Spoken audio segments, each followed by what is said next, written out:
Alright, today we're going to go over domain and range of quadratic equations. So I put up 4 different quadratic equations. I'm going to quickly graph them, okay, because the last 2 days we've pretty much spent our time going over graphing them. So we're not going to spend as much time on the detail of graphing as much as we're going to focus on the domain and range of these functions. So the very first one is y is equal to x squared. I hope you guys kind of remember, this one should be the easiest for you. 1 over 1 up, 2 over 4 up, 3 over 9 up, and the vertex is at the origin. Okay. Now, domain and range. First of all, the domain deals with all of the x values of this function. Now, these arrows here indicate that this is continuous and it's going to go on forever. So, A, because it's continuous, as soon as we have a continuous function and not just coordinates themselves, we need to write in that the domain is x is every real number. Okay, in other words, it has to do with every single number. And the reason we do that, instead of writing out all of the coordinates, remember we showed you that video yesterday about infinite? It'd be an infinite number of numbers I could write for decimals, fractions. So instead of doing that, I use a sentence in math to represent all of the numbers between, you could even say between 0 and 1, right? But really it's representing all of them. Then I'm going to give it some type of restriction. Well, in this case, there really is no restriction for the domain. X will go to the left and to the right forever. It's never going to stop. I could find a value for 10, a million, a billion. It doesn't really matter. So x, or the domain of this function, is all real numbers.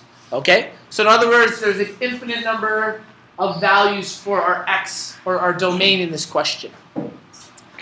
The range is a little different.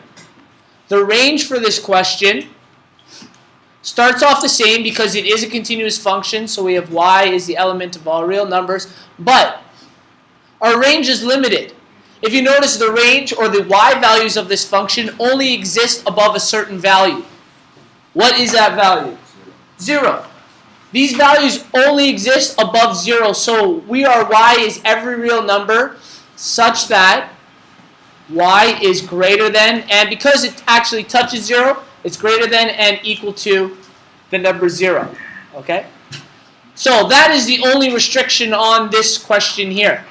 And we can kind of show you the line. It doesn't go into the negative values for y. So the domain and range of this one, a little more straightforward. The next question. I'm going to quickly graph it. All it is moving this in a positive direction too. And it roughly looks like this.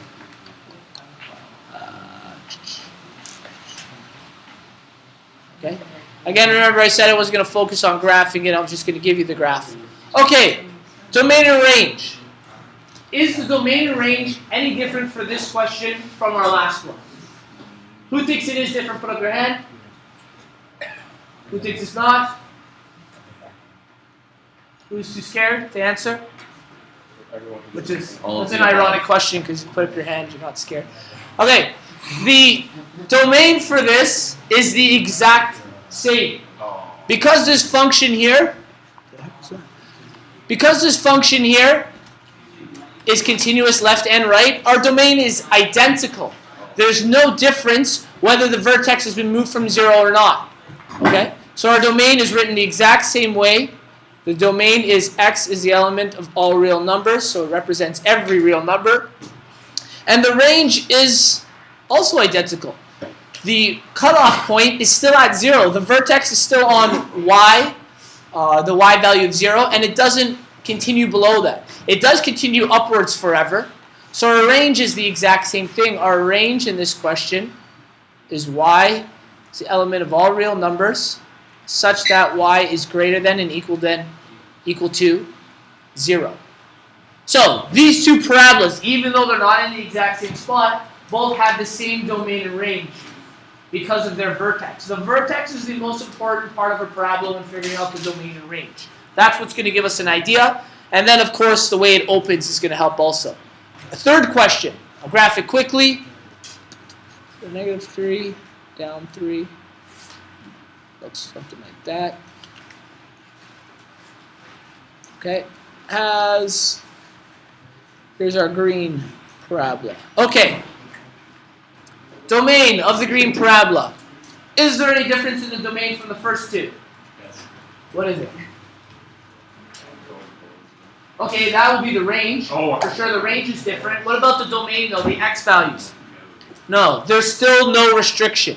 Whenever we have a properly drawn quadratic, there are going to be no restrictions on our x values unless otherwise stated in the question. And we'll go into a problem-solving question that says something like that. So, it's pretty easy for a parabola. Your domain, 90% of the time, unless said otherwise, is going to be x is the element of all real numbers.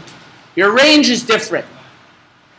We still have a parabola that's opening upwards, so y is still going to be greater than some value. What is that value it needs to be greater than? Anyone know? -3. Good.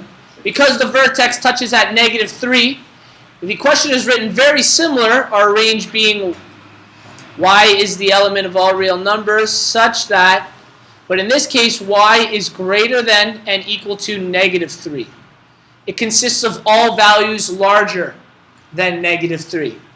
And finally, our last one here, -2, +6, and parabola looks something like this. So it's much thinner, okay, this parabola. Okay, now this is a thinner parabola. Does the width, whether it gets wider or thinner, affect the domain, x values of this? Doesn't affect it. It still can continue left and right forever. So the domain of this function is the exact same. Remember how I said it'd pretty much always be this? Our domain is the same. Now, our range has changed. First of all, is it a continuous function? Are these only coordinates, or is it continuous? Is it a line that's connected? It's continuous. So we know we have to start off with y-er. Right? Y is every real number such that, what is the restriction on our y value here? Less than and equal to what? 6. Very good. Okay. Excuse me. Y is less than and equal to 6. Okay? That's domain and range of parabolas. We've drawn them. That's what it essentially looks like.